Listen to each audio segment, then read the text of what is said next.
Nous voici mercredi 28 février pour notre étude biblique, notre dernière étude biblique du mois de février, pas de l'année mais de février. Donc, nous sommes dans la présence du Seigneur et heureux pour ce temps que le Seigneur nous donne de pouvoir poursuivre l'étude sur ce thème que nous avons débuté il y a 2 semaines de cela. Le thème sur Jésus. Et j'espère que la première partie, vous l'avez bien suivie et peut-être encore réétudiée. Et ce soir, nous allons poursuivre avec la seconde partie et nous allons beaucoup plus poser notre regard sur la double nature de Jésus, comme je vous l'avais annoncé tantôt. Comme le 4e article de foi de l'Armée du Salut le déclare, que nous croyons que dans la personne de Jésus-Christ, la nature divine est unie à la nature humaine, de sorte que Jésus-Christ est véritablement Dieu et véritablement homme. Donc nous allons voir avec l'appui de quelques textes bibliques qu'est-ce que cela nous dit réellement et ensuite nous allons en tirer les leçons nécessaires pour notre foi.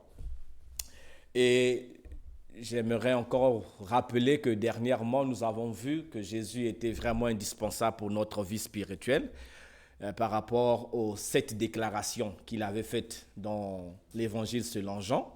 Jésus a déclaré qu'il était le pain de vie, la lumière du monde, la porte, le bon berger, la résurrection et la vie, le chemin, la vérité et la vie, la vraie vigne. Donc tout ça, voilà, 7. Tout ça nous a montré que nous ne pouvons pas nous passer de lui. Donc ce soir, nous allons continuer avec notre étude et je vais vous inviter à lire 2 textes du dernier livre de la Bible. On va lire Apocalypse chapitre 5, verset 5 et Apocalypse 22, verset 16. Apocalypse chapitre 5, le verset 5 et Apocalypse 22, verset 16.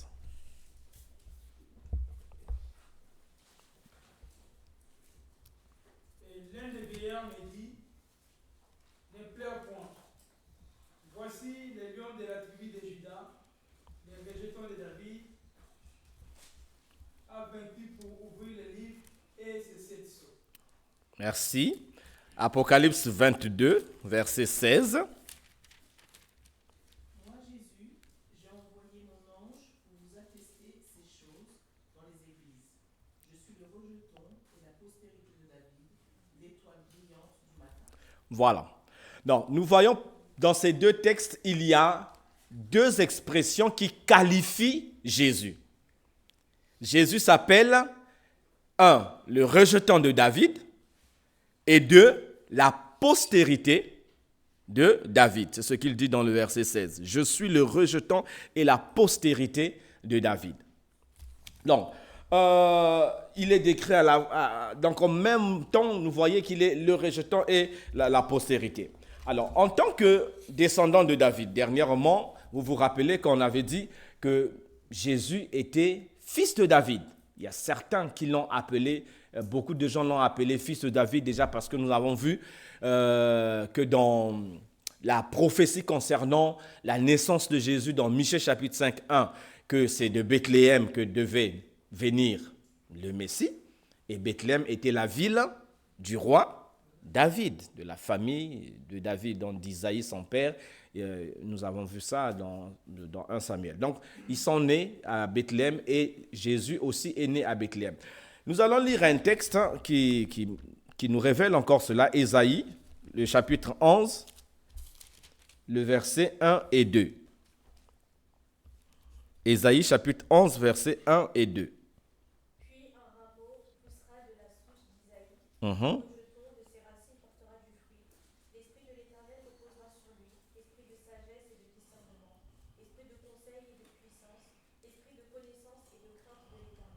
Voilà.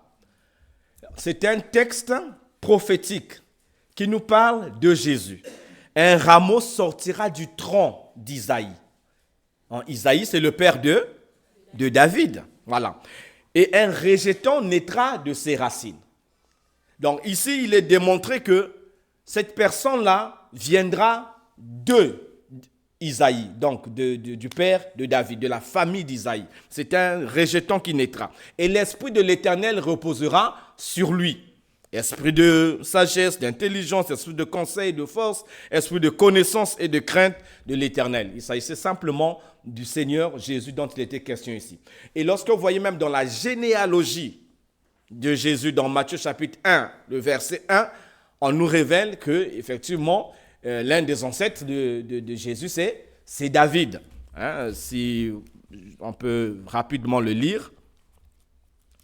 Matthieu chapitre 1, au verset 1. Généalogie de Jésus-Christ, fils de David, fils d'Abraham. Voyez? Donc dès le départ, Matthieu présente Jésus-Christ comme étant fils de David. Fils d'Abraham. Dernièrement, lors de la première partie de notre étude biblique, on avait vu que l'alliance a commencé avec Abraham et ensuite elle est descendue à Juda. Non, avant même Juda, il y a Isaac, Jacob, et voilà, donc Jacob, le père des 12 tribus, qui a donné naissance à Juda. Et dans Juda, on a pris la famille de David. Voilà, donc Abraham, Jacob, Juda et David. Donc, dans l'évangile selon Matthieu, à plusieurs reprises, on lit qu'il y a des gens qui appellent Jésus par fils de David. Tout simplement pour montrer sa relation avec David. Il est descendant de David. On prend juste un exemple. Matthieu chapitre 9, versets 27 à 31. Quelqu'un peut lire et un autre pourra aussi lire Matthieu 12, 22 à 23.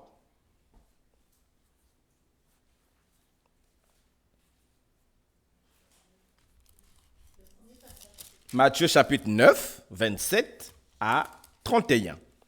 Le deuxième, Matthieu chapitre 12, versets 22 et 23.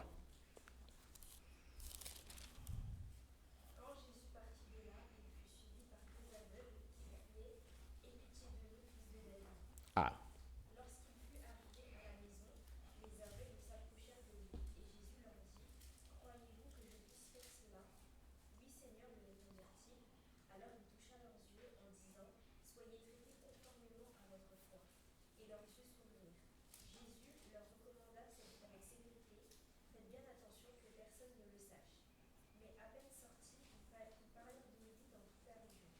Voilà. Donc, les aveugles ici crient. Bon, on ne sait pas comment ils ont su.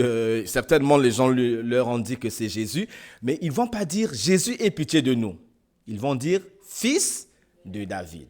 Donc, ils avaient certainement appris qui était ce Jésus-là, quels sont les miracles qu'il faisait. Et le deuxième, Matthieu 12, 22 à 23.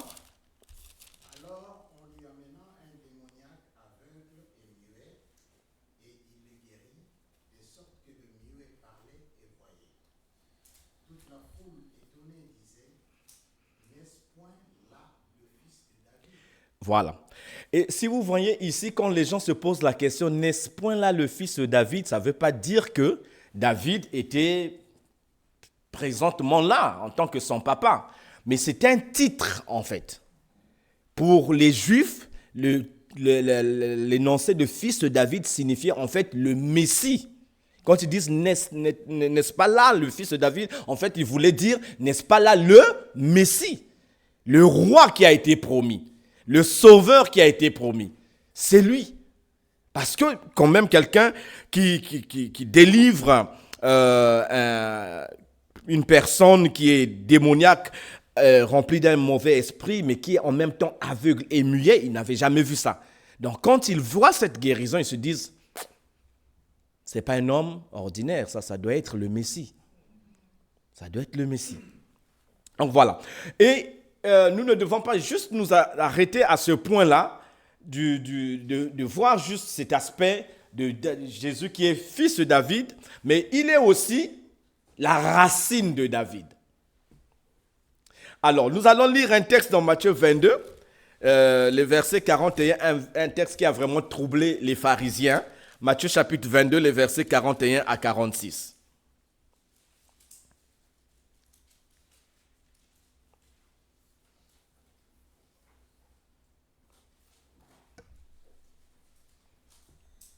Matthieu chapitre 22, versets 41 à 46.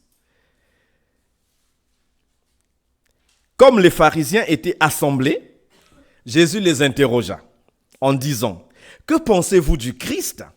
De qui est-il le fils ?» Ils lui répondirent, « De David. » Et Jésus leur dit, « Comment donc David, animé par l'Esprit, l'appelle-t-il Seigneur, lorsqu'il dit, « Le Seigneur a dit à mon Seigneur, assieds-toi à ma droite jusqu'à ce que je fasse de tes ennemis ton marchepied. » Si donc David l'appelle Seigneur, comment est-il son fils? Nul ne put lui répondre un mot, et depuis ce jour, personne n'osa plus lui poser des questions. Vous voyez, c'est quand même étrange. Qui est Jésus? Qui est le Christ? Le Christ est fils de David. Oui, mais il est fils de David. Mais pourquoi David va dire encore, le Seigneur a dit à mon Seigneur? Vous voyez? Donc, le premier Seigneur, c'est qui? C'est Dieu. Et le deuxième Seigneur? Ben, c'est Jésus, c'est le Messie. Donc, si le Seigneur, David a dit, le Seigneur a dit à mon Seigneur, ça veut dire que le Seigneur a existé avant David. Donc, il ne peut pas être fils de David. Est-ce que vous voyez le paradoxe? Mais c'est simplement pour expliquer la double nature de Jésus. C'est simplement pour dire que le Seigneur, il était Seigneur avant qu'il ne devienne fils de David. Il est devenu fils de David en tant qu'homme, mais il était Seigneur en tant que Dieu. Donc voilà où nous voyons la double nature de Jésus. Donc, tout au long des Saintes Écritures, nous voyons que cette double nature-là de Jésus, qui est à la fois humain et divin, est une réalité. Même si on n'arrive pas à le comprendre, mais c'est une réalité. On va lire encore deux textes parlant de l'humanité de Jésus. Donc, un texte sur l'humanité de Jésus, Galates chapitre 4, le verset 4. Galates chapitre 4, le verset 4. Mais lorsque le moment est vraiment venu, Dieu a envoyé son Fils né d'une femme, né sous la loi. Voilà. Quand les temps ont été accomplis, Dieu a envoyé son Fils né d'une femme. Ça montre l'humanité de Jésus. Il est né d'une femme. Il a pris la condition humaine. Il s'est revêtu d'un corps humain, ce qu'on appelle en théologie l'incarnation. Il s'est incarné. Et dans Jean chapitre 1, le verset 1, nous le voyons également. Là, nous voyons maintenant la divinité. Nous l'avons lu dernièrement. Au commencement était la parole, et la parole était avec Dieu, et la parole était Dieu. Et si nous descendons au verset 14, et la parole s'est faite chair, et elle a habité parmi nous. Voyez. Donc, dès le départ, il y a Jésus qui est appelé par la parole. Il est Dieu au commencement. Mais il y a eu un temps dans l'histoire où la parole s'est faite chair. Donc, Jésus a pris la nature humaine pour venir dans ce monde. Par exemple, nous allons voir également dans Apocalypse, nous connaissons tous l'expression alpha et oméga. Qu'est-ce que cela signifie? Le commencement et la fin. Et souvent, ça parle de qui, alpha et oméga? De Dieu, n'est-ce pas? Parce que seul Dieu est alpha et oméga. Celui qui n'a ni commencement ni fin. Et celui qui est le commencement et la fin de toutes choses. Alors, dans Apocalypse, le verset 1 et plutôt le chapitre 1, le verset 8, quelqu'un peut le lire. Apocalypse chapitre 1, le verset 8.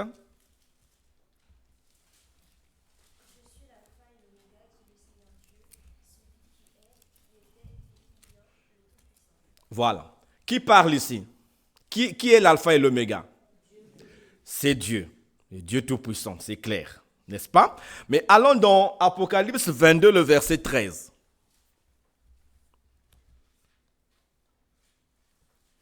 Prenons à partir du verset 12. Prenons à partir du verset 12 pour mieux comprendre le contexte.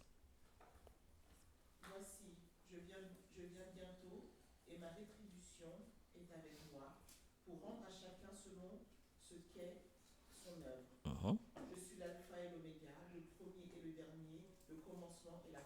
Voilà. Et ici, nous avons qui se nomme l'alpha et l'oméga?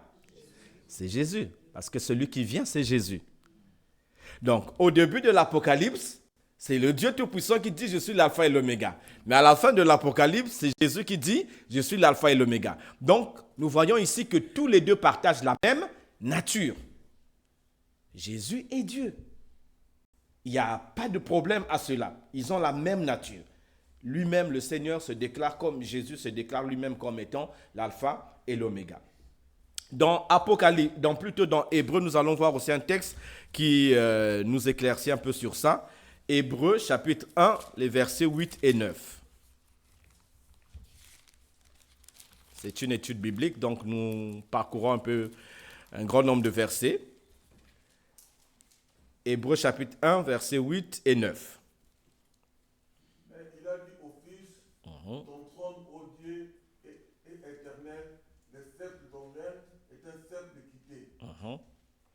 Tu as aimé la justice et tu hais l'iniquité, c'est pourquoi, ô Dieu, ton Dieu t'a oint une huile de joie au-dessus de tes égaux. Voilà. Mais il dit au Fils. Qui dit au Fils? C'est Dieu qui dit à son Fils. Ça, c'est des paroles qui ont été prises d'un psaume. Ton trône, ô Dieu. Donc, Dieu parle au Fils et lui dit, ton trône, ô Dieu, est éternel. Vous voyez? Et au verset 9, il dit, c'est pourquoi, ô Dieu, ton Dieu t'a oint. Donc, Jésus est appelé Dieu, comme le Père aussi est appelé Dieu. C'est toujours le fait que les deux ont une seule nature qu'ils partagent en commun.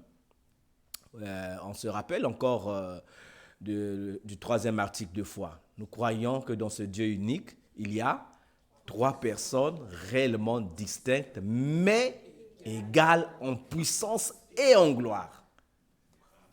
Le Père, le Fils et le Saint-Esprit. Voilà. Donc, nous voyons que ça concorde. Il y a deux personnes qui sont distinctes, mais elles sont égales en gloire et en puissance. Elles partagent la même nature. Alors, Jésus, nous revenons sur Jésus. Pourquoi Jésus a-t-il pris un corps d'homme pour venir dans ce monde? Jésus s'est incarné, en fait, pour être un homme représentatif. C'est-à-dire qu'il est venu en même temps représenter Dieu et il a pris aussi la nature humaine pour représenter l'homme. D'accord? On va le voir. Quand Jésus vient sur terre, c'est vrai qu'il vient en tant qu'homme, mais il vient surtout pour représenter Dieu, pour manifester Dieu, pour révéler Dieu. C'est pourquoi le nom prophétique qui lui a été donné par Ésaïe, c'est Emmanuel, qui signifie simplement Dieu avec vous, ou parmi vous. Dans Colossiens, lisons le texte, Colossiens chapitre 1, les versets 15 à 17. Colossiens chapitre 1, versets 15 à 17.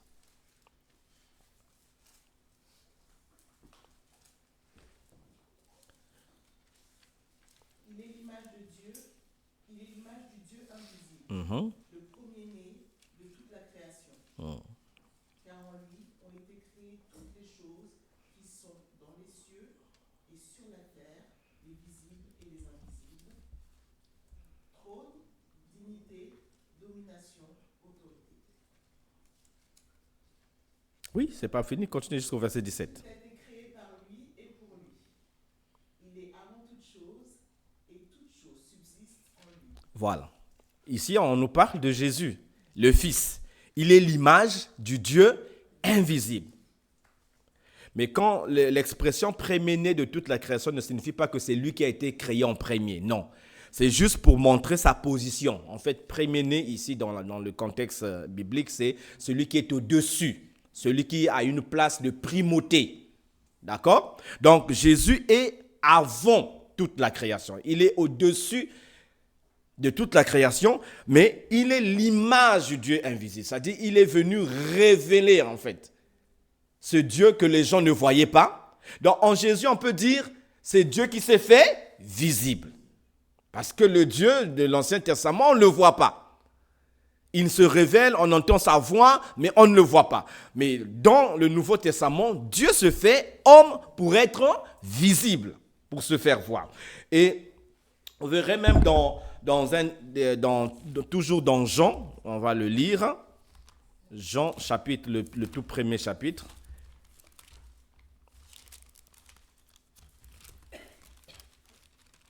Jean chapitre 1, je pense que ça doit être le verset 17, si je ne me trompe pas. Jean chapitre 1, verset 17 à 18. Car la loi a été donnée par Moïse. La grâce et la vérité sont venues par Jésus-Christ. Personne n'a jamais vu Dieu. Le Fils unique qui est dans le sein du Père, et c'est lui qui fait connaître. Voilà, vous voyez, personne n'a jamais vu Dieu, mais le Fils unique qui est dans le sein du Père, c'est celui-là qui l'a fait connaître. Dans d'autres expressions, on dit qu'il a révélé, qui a montré aux gens qui était Dieu et comment était Dieu. C'est pourquoi dans Jean chapitre 14, quand Jésus dit « Je suis le chemin, la vérité et la vie », plus tard il va dire « Si vous me connaissiez vraiment, vous connaîtrez aussi mon Père. Désormais, vous le connaissez et vous l'avez vu. Quiconque m'a vu a vu le Père. » Voilà. C'est ce que dit Jésus dans Jean 14, 7 à 11. Et il dit encore « Croyez-moi quand je vous dis que je suis dans le Père et que le Père est en moi. » Donc Jésus a incarné, c'est vrai, il a pris le corps d'un homme, mais il est venu vraiment représenter Dieu. Et dernièrement, on avait lu un texte, vous vous rappelez, Hébreux chapitre 1, le verset 3, qui nous montrait que Jésus avait vraiment été choisi par le Père pour venir parler à la dernière génération. Nous nous sommes arrêtés au verset 2, mais le verset 3 de Hébreux chapitre 1 nous dit « Le Fils est le reflet de sa gloire et l'empreinte de sa personne. Et il soutient toutes choses par sa parole. Il a fait la purification des péchés et s'est assis à la droite de la majesté divine dans les lieux très hauts. » Le Fils est le reflet de la gloire et l'empreinte de Dieu. Donc personne d'autre sur terre ne peut, en tant qu'humain, se prévaloir du titre de Dieu. Il n'y a que Jésus, parce que c'est lui qui est vraiment le reflet de la gloire divine. Et dans Colossiens chapitre 2, le verset 9, là aussi un très bon texte qui nous parle de la double nature de Jésus. Colossiens chapitre 2, le verset 9. Quelqu'un peut le lire?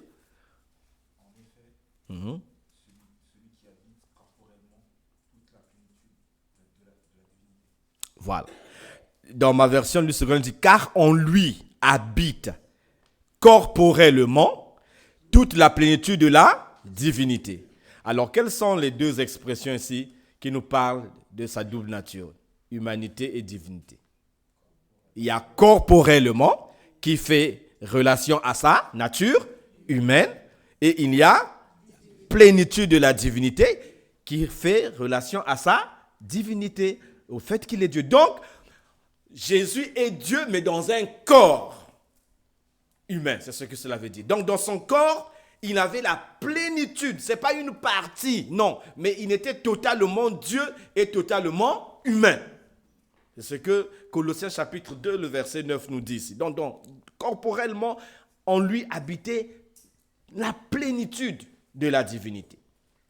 Donc Jésus, par sa vie ici-bas sur terre, nous a révélé la nature de Dieu dans ses actes, dans ses paroles, dans son amour, sa sainteté, sa sagesse, sa puissance. Il a pleinement représenté Dieu. Mais Jésus a aussi représenté l'homme. Pourquoi Dieu a voulu que Jésus s'incarne? c'était pour qu'il puisse partager la condition humaine.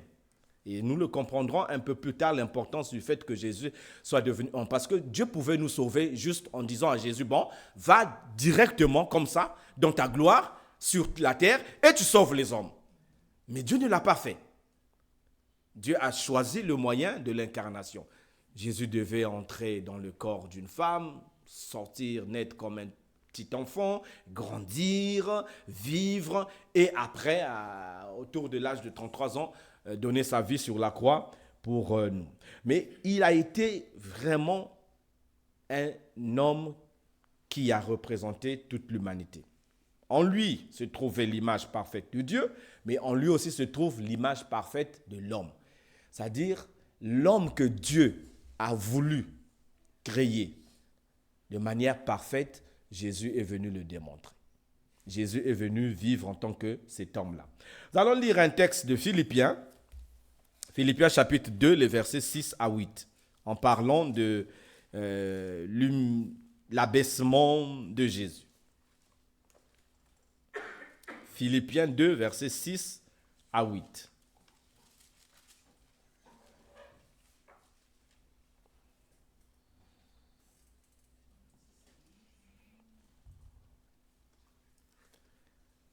Existant en forme de Dieu, il n'a point regardé son égalité avec Dieu comme une proie à arracher. Mais il s'est dépouillé lui-même en prenant une forme de serviteur, en devenant semblable aux hommes, et il a paru comme un vrai homme. Verset 8. Il s'est humilié lui-même, se rendant obéissant jusqu'à la mort, même jusqu'à la mort de la croix. Voilà. Ce texte parle non pas seulement de l'incarnation, mais aussi de l'humilité de Jésus. Jésus, au départ, il est Dieu. Mais il ne s'est pas accroché à son droit divin. Mais qu'est-ce qu'il a fait? Il s'est humilié. Il s'est dépouillé. Il a quitté la gloire. Il a accepté de quitter la gloire. Dans la gloire, il était servi par les anges. Mais il va quitter la gloire, il va descendre. Il a pris la forme d'un homme, d'un simple serviteur. Et il a été obéissant jusqu'à la mort sur la croix. Quelle humilité! Et tout dans la vie de Jésus ne fait que proclamer l'humilité, même depuis sa naissance. Où est-ce qu'il est né, Jésus? Dans une crèche. Et ce n'est pas un endroit où les hommes naissent d'habitude. Mais lui, le Fils de Dieu, c'est là qu'il va naître. Et il a vécu pleinement l'humanité. Il a vécu tout ce que nous avons pu vivre, nous, à l'exception du péché. La seule chose que Jésus n'a pas partagée avec l'humanité, c'est le péché. Hébreux chapitre 4, versets 14 à 15.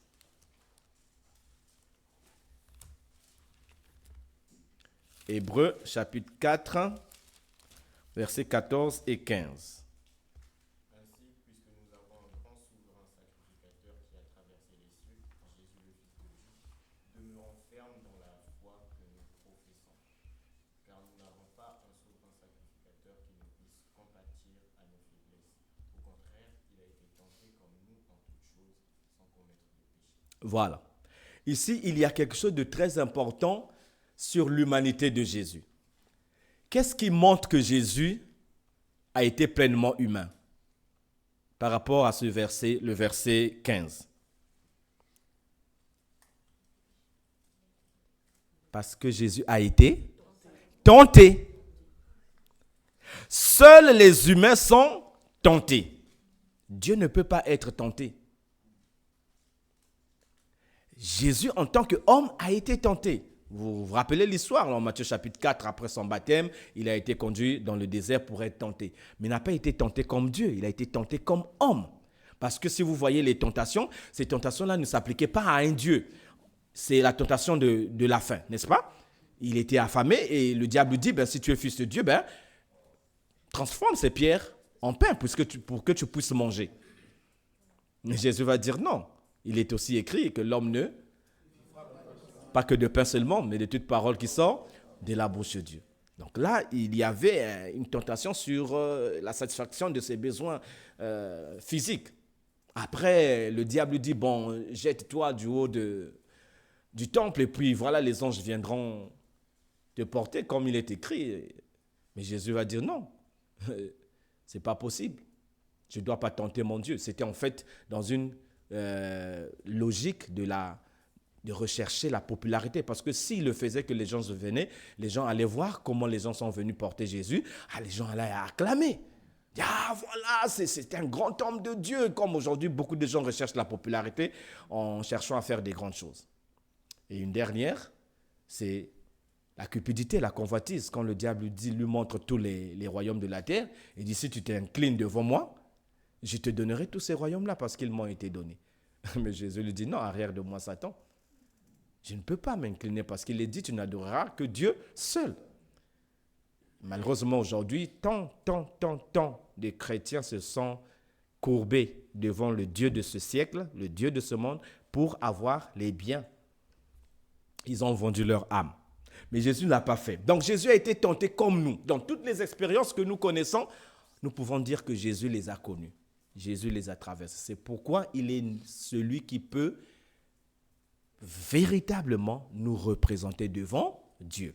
C'est aussi pour cela qu'on l'appelle le souverain sacrificateur. Parce que le rôle du souverain sacrificateur était double. Qu'est-ce qu'il faisait, le souverain sacrificateur? Il représentait le peuple devant Dieu. Mais il représentait aussi Dieu devant le peuple. Et c'est ce que Jésus a été.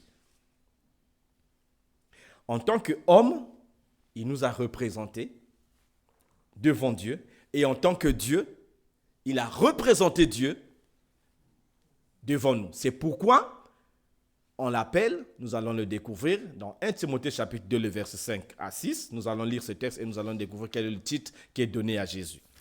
1 Timothée chapitre 2, versets 5 et 6.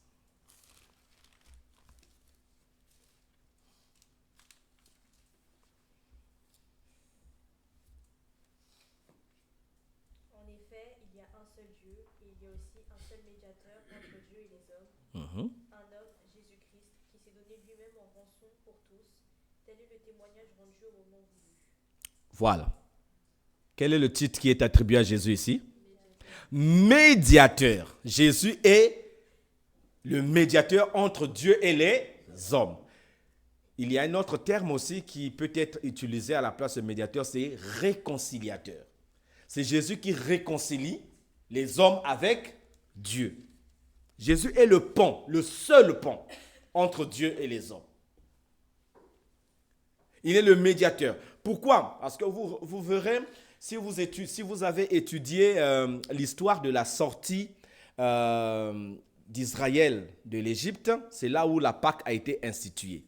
Il était dit que pour que les Hébreux soient préservés de la mort, il fallait qu'ils tuent un agneau et qu'ils mettent le sang de l'agneau sur les linteaux des portes. Mais il y avait une condition pour cet agneau-là. L'agneau devait être sans défaut et sans tache. N'est-ce pas? Et sans défaut et sans tache. Et Jésus, il est le seul homme qui a été sans défaut et sans tache parce qu'il n'a pas péché. Donc c'était le seul qui était capable d'être l'agneau de Dieu qui ôte les péchés du monde. La loi disait, celui qui a péché mourra. Le salaire du péché, c'est la mort. Or, Dieu désire sauver les hommes. Mais il faut que la justice de Dieu soit établie. Mais comment cette justice de Dieu va être rendue si les hommes qui ont péché doivent mourir? Si les hommes devaient mourir, qui allait subsister? Personne. Alors, voilà pourquoi il fallait qu'il y ait un homme sans péché qui allait être le représentant de tous les hommes et mourir à la croix à leur place. Est-ce que vous voyez l'importance de l'incarnation?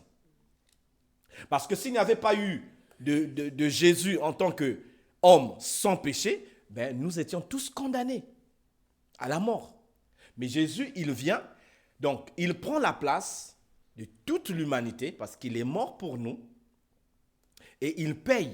Il est l'agneau de Dieu qui ôte les péchés du monde. Et je vous avais également dit une fois, si vous vous rappelez, avant que l'on ne sacrifie l'agneau, on posait les mains sur cet agneau-là. Ça signifiait qu'on transférait les péchés sur l'agneau. Parce que l'agneau n'avait pas péché en fait. L'agneau n'a rien fait. Lui, sa seule faute, c'est d'être l'agneau qui n'a rien à dire. On lui donne de l'herbe à manger, il n'a rien fait, il n'a rien demandé. Il est là et puis vous lui coupez la tête. Donc, il paye à la place d'autres personnes. Donc, Jésus également a payé à notre place. Il a été l'agneau divin, l'agneau de Dieu sans défaut et sans tache. Donc là, nous voyons vraiment l'utilité du fait que nous ayons un sauveur humain. Et en outre, il est Dieu, il représente Dieu envers nous. Nous le voyons là en tant que celui seul qui pouvait nous donner également la vie. Parce que seul Dieu donne la vie. Seul Dieu pardonne les péchés. Si vous, dans Marc chapitre 2, il y a une histoire où lorsque Jésus veut guérir un paralytique qu'on lui a apporté par 4 de ses amis, Jésus lui dit, « Mon fils, tes péchés te sont pardonnés, lève-toi et marche. » Et ça scandalise les pharisiens qui étaient là. Ils vont dire, « Mais comment il peut parler ainsi? Seul Dieu a le pouvoir de pardonner les péchés. » Mais Jésus va leur dire, afin que vous sachiez que le Fils de l'homme a sur la terre le pouvoir de pardonner les péchés, je le dis encore, lève-toi, prends ton lit et marche. Et cet homme s'est levé, a pris son lit et est parti. Donc si Jésus, en tant que Dieu, il était Dieu, eh bien, il a été capable de pardonner les péchés parce qu'il était Dieu. Un homme ne pouvait pas pardonner les péchés. Donc là aussi, c'est très important pour nous. Non seulement il nous représente en face de Dieu, mais il représente Dieu à notre égard. Il est capable de nous sauver parce que c'est lui qui est Dieu, qui nous pardonne les péchés et qui nous donne la vie éternelle, ce qu'un homme ne peut pas faire. Donc, c'est pour cela qu'il dit que Jésus est celui qui nous a ouvert le ciel. Ce n'est pas notre église, ce n'est pas le pasteur, ce n'est pas nos doctrines, c'est Jésus qui nous a ouvert le ciel. Par Jésus, la porte du ciel est grandement ouverte à tous. Pourquoi? Parce qu'il est mort pour nous tous. Hébreux chapitre 2, le verset 9. Hébreux chapitre 2, le verset 9. Quelqu'un peut le lire? Hébreux chapitre 2, verset 9. Mais celui qui a été abaissé pour un peu de temps au-dessous des anges, Jésus, nous le voyons couronné de gloire et d'honneur à cause de la mort qu'il a souffert, afin que, par la grâce de Dieu, il souffre la mort pour nous. Voilà. Celui qui a été abaissé, c'est Jésus. Il a été abaissé, ça veut simplement dire qu'il était Dieu, il est devenu homme. C'est ça l'abaissement de Jésus. Mais Jésus a souffert la mort pour tous. Jésus n'est pas mort simplement pour les enfants d'Israël. Jésus est mort pour toute l'humanité, pour tous les hommes, de toute langue, de toute race, de tout peuple. Il est mort pour tous. Et quand on l'a mis sur la croix, il avait la capacité de se sauver lui-même. Il pouvait descendre de la croix, comme certains le disaient, mais sauve-toi toi-même et sauve-nous aussi. C'est l'un des brigands qui le disait, mais il ne l'a pas fait parce que c'était le plan de Dieu qui devait s'accomplir là sur la croix. Il était en train de mourir pour tous les hommes. C'est pour nous qu'il est mort. Même 1 Pierre chapitre 2, le verset 24 aussi dit la même chose. On peut lire ce texte. 1 Pierre chapitre 2, le verset 24. Lui qui a porté lui-même nos péchés en son corps sur le bois, afin que, morts au péché, nous vivions pour la justice, lui par les meurtrissures duquel vous avez été guéris. Lui qui a porté lui-même nos péchés en son corps sur le bois. Donc sur la croix, Jésus a porté nos péchés. Mais Jésus n'est pas seulement mort pour nous, il est aussi ressuscité pour nous. Parce que sa mission ne se termine pas avec la mort. Sa mission est accomplie parfaitement avec la résurrection. C'est pour cela que, vous voyez, donc son humanité s'achève dans sa mort et sa divinité se poursuit et s'exprime pleinement dans sa résurrection. Dans Éphésiens chapitre 2, les versets 4 à 6, nous voyons, c'est un très beau texte pour la foi chrétienne. Éphésiens chapitre 2, versets 4 à 6. Il est dit ceci: mais Dieu qui est riche en miséricorde à cause du grand amour dont il nous a aimés, nous qui étions morts par nos offenses, nous a rendus vivants avec Christ. Nous a rendus vivants avec Christ. C'est par grâce que vous êtes sauvés. Et le verset 6, il nous a ressuscités ensemble et nous a fait asseoir ensemble dans les lieux célestes en Jésus-Christ. Quand Jésus-Christ est mort à la croix, il n'est pas seulement mort pour nous, mais nous aussi nous sommes morts avec lui, parce qu'il nous représentait. Et quand il est ressuscité, eh bien, il n'est pas seulement ressuscité seul pour nous, mais il est ressuscité avec nous. Toujours. Il y a le pour et il y a aussi le avec. Jésus est ressuscité pour nous, mais il est aussi ressuscité avec nous. Donc ça, c'est une réalité spirituelle. Personne d'entre nous n'était là quand Jésus est mort. Personne n'était là quand Jésus est ressuscité. Mais c'est une dynamique spirituelle. C'est une réalité qui devient vraie dans nos vies lorsque nous donnons notre vie à Jésus. C'est cela, s'identifier à Christ. Nous devons nous identifier à Jésus dans sa mort et nous identifier à lui dans sa résurrection. Donc, quand Jésus est ressuscité, en fait, il y a eu un changement de statut spirituel pour chacun d'entre nous. Nous sommes devenus citoyens des cieux. Ça, c'est très important. Nous avons été ressuscités avec Christ et nous avons été assis avec lui dans les lieux célestes. Donc, dès maintenant, nous sommes déjà, spirituellement parlant, nous sommes assis dans les lieux célestes parce que nous sommes unis à Christ, au-dessus de toute puissance, de toute autorité, de toute dignité et de tout nom. On le verra une autre fois lorsqu'on parlera de l'autorité du chrétien. Donc, Jésus, quand il termine son œuvre, il ressuscite, il s'en va, mais il est parti pour accomplir quelque chose de très important. C'est quoi? C'est pour nous préparer une place. Afin que nous puissions vivre avec lui pour toujours après notre départ de ce monde. Jean chapitre 14, le verset 1 à 3, nous connaissons très bien ce passage. On va encore le relire ce soir pour nous rappeler de ses promesses. Jean 14, 1 à 3. Que votre cœur ne se trouble point, croyez en Dieu et croyez en moi. Il y a plusieurs demeures dans la maison de mon Père. Si cela n'était pas, je vous l'aurais dit, je vais vous préparer une place. Et lorsque je m'en serai allé et que je vous aurai préparé une place, je reviendrai et je vous prendrai avec moi afin que là où je suis, vous y soyez aussi. Alléluia. Voilà, quelle glorieuse espérance que nous avons en tant qu'enfants de Dieu. Le Seigneur est allé nous préparer une place et il reviendra nous prendre avec lui. Alors nous allons terminer avec cette conclusion sur le nom de Jésus. Du fait que Jésus soit Dieu et en même temps soit homme, ça représente tout pour nous. Ça représente quelque chose de merveilleux et de formidable pour tous ceux qui croient. Et cette réalité, cette grande vérité se trouve dans Actes chapitre 4, le verset 12.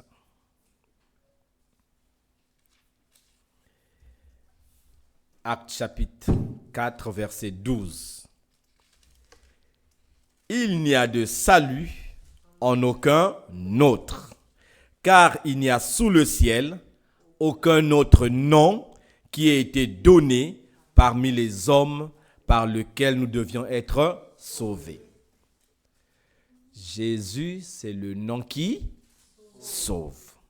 Ce n'est pas un nom qui sauve, mais c'est le nom qui sauve. Le seul nom. Parce qu'il est dit ici, il n'y a de salut en aucun autre. Car il n'y a sous le ciel aucun autre nom qui ait été donné parmi les hommes. Le seul nom par lequel nous sommes sauvés, c'est le nom de Jésus. Et vous savez ce que signifie Jésus? Non. Jésus signifie Dieu sauveur. Je vais vous inviter vous allez comprendre pourquoi on a donné au Fils de Dieu le nom de Jésus.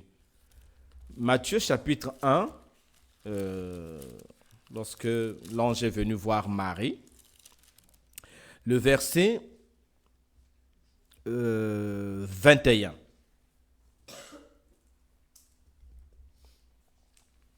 Matthieu chapitre 1, le verset 21. Elle enfantera un fils et lui donnera le nom de Jésus.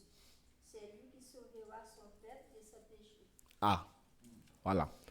Ici, c'est l'ange qui parle à Joseph, dans son rêve. Ta femme Marie enfantera un fils et tu lui donneras le nom de Jésus. Car c'est lui qui sauvera son peuple de ses péchés. Parce que Jésus signifie Dieu sauveur. Yeshua en hébreu. Dieu sauveur. Donc on n'a pas donné à Jésus le nom de Jésus uniquement par hasard. Mais sa mission était contenue dans son nom. Il est le Dieu qui sauve. Et là, nous avons vu que dans Actes 4:12, après la Pentecôte, Pierre fait cette déclaration et dit, vous l'avez rejeté, mais c'est le seul nom qui nous a été donné par lequel nous puissions être sauvés. Et il y a l'apôtre Paul qui vient encore marteler là-dessus. Dans Romains chapitre 10, versets 9 à 10, nous allons lire ce texte. Romains, chapitre 10, versets 9 à 11.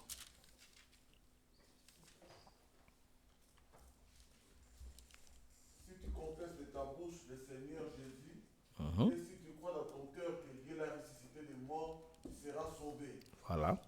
Car c'est en croyant du cœur qu'on parvient à la justice. Et c'est en confessant de la bouche qu'on parvient au salut, selon ce qui dit l'Écriture. Quiconque croit en lui ne sera point confus. Ah. Et le verset 13 dit, car quiconque invoquera le nom du Seigneur sera sauvé. On n'a pas dit quiconque invoquera le nom de ses ancêtres, quiconque invoquera le nom de son papa, quiconque invoquera le nom du chef de l'État. Non. Quiconque invoquera le nom du Seigneur. Et ce nom, c'est Jésus. C'est le nom qui sauve. Il n'y en a pas d'autre. Même si dans le monde séculier, on dit tout chemin mène à Rome, mais la Bible ne dit pas que tout chemin mène au ciel. Seul le nom de Jésus sauve. Seul le nom de Jésus mène au ciel. C'est pourquoi Jésus avait dit, je suis le chemin, la vérité et la vie. Nul ne vient au Père que par moi. Voilà là où nous allons clôturer notre étude de ce soir, mais j'aimerais conclure en disant que lorsque nous avons reçu Jésus-Christ comme notre Seigneur et Sauveur, il y a quelque chose de très important qui s'est passé. Dieu nous a unis avec son Fils. Dieu a uni notre vie avec Jésus. Nous sommes devenus spirituellement un avec le Seigneur. Colossiens chapitre 3, versets 1 à 3 dit « Si donc vous êtes ressuscités avec Christ, cherchez les choses d'en haut, où Christ est assis à la droite de Dieu. Attachez-vous aux choses d'en haut et non à celles qui sont sur la terre, car vous êtes morts et votre vie est cachée avec Christ en Dieu. Quand Christ, votre vie, paraîtra, alors vous paraîtrez aussi avec lui dans la gloire. » Donc aujourd'hui, nous sommes unis, notre vie est unie à Christ. Nous sommes un avec lui. C'est pourquoi lorsque Saul de Tarse était en train de persécuter l'Église, quand il était en route pour Damas, vous vous rappelez l'histoire? Il allait pour lier les chrétiens. Mais qu'est-ce qui s'est passé? Le Seigneur Jésus l'a rencontré sur le chemin de Damas. Une grande lumière l'a frappé et il a entendu une voix qui lui disait « Saul, Saul, pourquoi me persécutes-tu » La voix n'a pas dit « Pourquoi persécutes-tu les chrétiens ?» Mais la voix lui a dit « pourquoi me persécutes-tu? Pourquoi? Parce que les chrétiens sont unis à Jésus. Ils sont un avec leur maître. Nous sommes un avec notre Seigneur. Donc ceux qui persécutent les chrétiens persécutent le Seigneur lui-même. Et l'apôtre, le futur apôtre a dit, mais qui es-tu, Seigneur? Et Jésus lui a dit, je suis Jésus que tu persécutes. Lisez bien l'histoire dans Actes chapitre 9, vous verrez. Donc Jésus est un avec nous et nous sommes un avec lui. C'est cela la grande bénédiction que nous avons en tant qu'enfants de Dieu. Notre vie est attachée à Christ. Notre vie est unie à lui. Et quand Jésus reviendra dans sa gloire, eh bien nous aussi, nous paraîtrons aussi avec lui dans la gloire. Voilà, Jésus est véritablement Dieu et véritablement homme. En tant qu'homme, il nous représente devant Dieu. Et vous savez quoi? Il y a une mission que Jésus accomplit encore en tant qu'homme dans les cieux. Jésus intercède pour nous. Ouais. Pourquoi? Parce qu'il a connu nos faiblesses. Vous savez, quelqu'un ne peut pas véritablement prendre votre défense s'il ne vous connaît pas réellement, s'il n'a pas vécu vos expériences. Mais comme Jésus connaît bien nos expériences, c'est pour cette raison qu'il peut effectivement et efficacement intercéder pour nous auprès du Père. Dans le jardin de Gethsémane, il a dit à Pierre, « Pierre, Pierre, Simon, Simon, Satan vous a réclamé pour vous cribler comme du froment, mais moi j'ai prié pour toi. » Et c'est ce que le Seigneur fait encore aujourd'hui. En tant qu'homme, devant à la droite de son Père, il intercède pour nous. Et lui, en tant que Dieu, il nous permet de nous approcher du Père par lui. Voyez quel privilège nous avons. Donc, en tant qu'homme, il permet à Dieu de se rapprocher de nous. Et en tant que Dieu, il nous permet, nous, de nous rapprocher de Dieu. Voilà, que le Seigneur vraiment soit béni, soit glorifié pour le don de son Fils, pour ce Seigneur que nous avons, qui est devenu notre Sauveur. C'est comme je l'ai dit toujours, ce n'est pas le Sauveur qui est devenu notre Seigneur, mais c'est le Seigneur qui est devenu notre Sauveur. Parce que Jésus est Seigneur avant de devenir Sauveur. Il est le Seigneur qui nous a sauvés. Et nous l'avons reçu en tant que Seigneur et Sauveur. C'est pourquoi nous portons nos deux S. Nous sommes sauvés pour servir. Voilà. Nous allons prier pour mettre un terme à notre étude de ce soir. Seigneur notre Dieu, nous te disons merci pour le nom de Jésus. Cet admirable Seigneur et Sauveur que tu nous as donné. Lui qui a quitté la gloire du ciel, qui a pris notre condition et qui a vécu comme tous les hommes sans pouvoir pécher, afin d'être l'homme parfait, cet agneau de Dieu qui a ôté les péchés du monde. Merci de ce qu'il nous a sauvés parfaitement. Et merci de ce qu'il est mort pour nous et qu'il est ressuscité aussi pour nous, de ce qu'il vit auprès de toi, à ta droite, et qu'il continue à intercéder pour nous afin de nous sauver parfaitement, comme ta parole le déclare. Seigneur, nous te bénissons de nous avoir donné un tel Sauveur. Et ce soir, nos cœurs sont reconnaissants à toi et nous voulons dire, Père, aide-nous à t'aimer de plus en plus et à rester soumis à notre bien-aimé Seigneur, pour marcher comme il a marché lui-même sur cette terre et accomplir ta volonté. Que ton nom soit exalté, Père. Sois béni. Au nom de Jésus. Amen.